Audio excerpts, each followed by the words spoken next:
Friends, स्वागत है आपका एग्जाम्स कोर्स में। हमारा आज का टॉपिक है rules regarding the gender of the noun.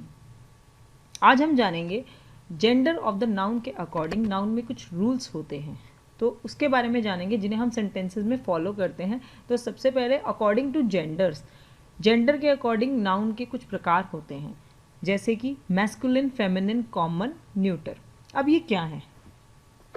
So nouns are said to be masculine gender if they refer to males. Masculine gender वे नाउन होते हैं जो कि रेफर करते हैं मेल्स को, जैसे कि ग्रैंडफादर, अंकल, पीकॉक, टाइगर। ये ऐसे वर्ड्स हैं, इनसे हमें पता चलता है कि ये मेल्स से रिलेटेड हैं। ग्रैंडफादर दादाजी, अंकल, टाइगर, पीकॉक, मोर, तो इनसे हमें पता चलता है ये मेल्स हैं। तो ऐसे नाउन्स जो कि रेफर करते हैं मेल्स को, वो मैस्कुलिन जेंडर होते हैं। नेक्स्ट है feminine gender. Nouns are said to be the feminine gender if they refer to females. जो फीमेल्स को रेफर करते हैं वो कहलाते हैं feminine gender, like grandmother, aunt, tigress, peahen, peahen बोलते हैं मोरनी को। तो इन सब से हमें पता चलता है कि ये फीमेल्स हैं। यहाँ पर ये रेफर करते हैं फीमेल्स को, स्त्रीलिंग का बोध कराते हैं, तो इसलिए ये फेमिनिन जेंडर कहलाते हैं। अब बात करते हैं कॉमन जेंडर की। कॉमन जेंडर मैस्कुलिन भी हो सकते हैं, फेमिनिन भी हो सकते हैं। तो common gender may be of the masculine और द फेमिनिन, यानी कि वो वर्ड्स जो कि मैस्कुलिन भी हो सकते हैं, फेमिनिन जेंडर भी हो सकते हैं, वो कॉमन जेंडर कहलाते हैं। जैसे कि पेरेंट। अब पेरेंट है, पेरेंट में आप जानते ही है कि जो माता पिता होते हैं वो पेरेंट कहलाते हैं। तो उसमें कॉमन जेंडर इसलिए यूज़ हो रहा है कि वो मैस्कुलिन भी है, फेमिनिन भी है। एक लीडर है, वो एक मेल भी हो सकता है, फीमेल भी हो सकता है, तो वो कॉमन जेंडर है।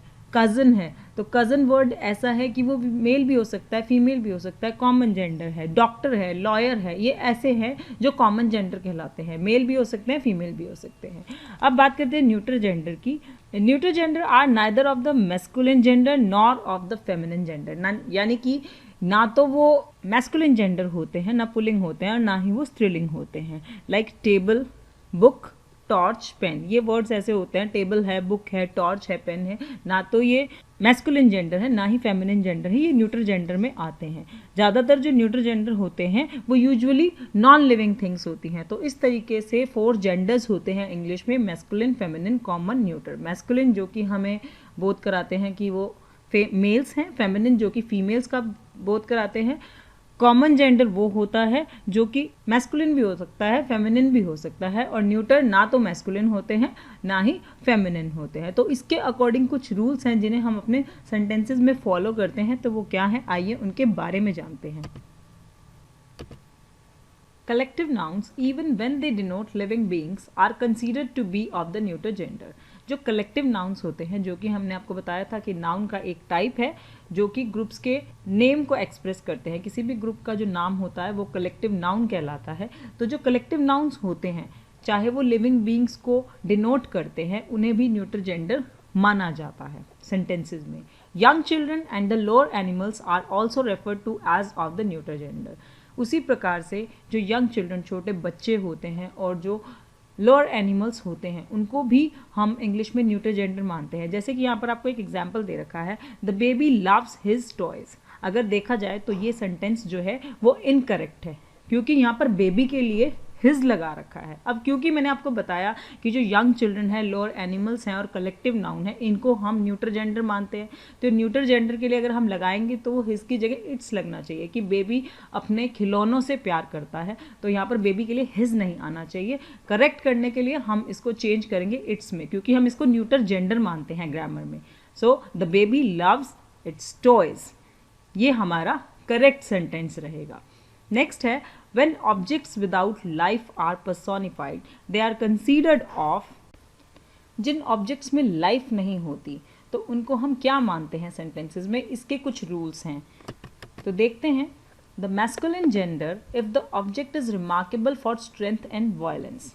हम जिन चीज़ों में स्ट्रेंथ होती है, वायलेंस होता है, यानी कि कुछ ऐसे शब्द जिनमें ताकत होती है, वायलेंस होता है, उसमें उसे हम पुल्लिंग मान के चलते हैं, मैस्कुलिन जेंडर मान के चलते हैं। अगर ऑब्जेक्ट रिमार्केबल है स्ट्रेंथ और वायलेंस के लिए, लाइक सन, समर, विंटर, टाइम, डेथ, ये सारे ही अपनी स्ट्रेंथ के लिए, वायलेंस के लिए जाने जाते हैं, तो इनको हम मैस्कुलिन जेंडर मान के चलते हैं इंग्लिश में। नेक्स्ट है the feminine gender if the object is remarkable for beauty, gentleness and gracefulness. ऐसे ही जो ऑब्जेक्ट्स जिन्हें ब्यूटी के लिए जाना जाता है, जेंटलनेस के लिए जाना जाता है, ग्रेसफुलनेस के लिए जाना जाता है, यानी कि जो बड़े ही नाजुक होते हैं उनको हम फेमिनिन जेंडर मान के चलते हैं। जिनमें सुंदरता होती है, ग्रेसफुलनेस होती है, उन्हें हम स्त्रीलिंग मान के चलते हैं इंग्लिश में। Like earth, moon, spring, nature, mercy. Nature देखिए आप, प्रकृति कितनी सुंदर होती है। स्प्रिंग जो बसंत का मौसम है वो कितना ब्यूटीफुल होता है। तो जो जिन चीज़ों में ब्यूटी होती है, ग्रेसफुलनेस होती है, उन्हें हम फेमिनिन जेंडर मान करके चलते हैं। जैसे कि एग्जाम्पल है the sun came from behind the clouds and with her brilliance tore the veil of darkness. यहाँ पर ये इनकरेक्ट है सेंटेंस। क्यों? क्योंकि इस सेंटेंस में कहा गया है कि सन जो है वो क्लाउड्स के पीछे से आया विद हर ब्रिलियंस। तो यहाँ पर हर की जगह हिज आना चाहिए, क्योंकि सन जो है वो रिमार्केबल है अपनी स्ट्रेंथ और वायलेंस के लिए, उसमें एक स्ट्रेंथ होती है, तो उसको हम मैस्कुलिन जेंडर मान के चलते हैं। हम यहाँ पर हर की जगह हिज का यूज़ करेंगे, क्योंकि सन जो है वो रिमार्केबल है अपनी स्ट्रेंथ के लिए और इसको हम मैस्कुलिन जेंडर मानते हैं।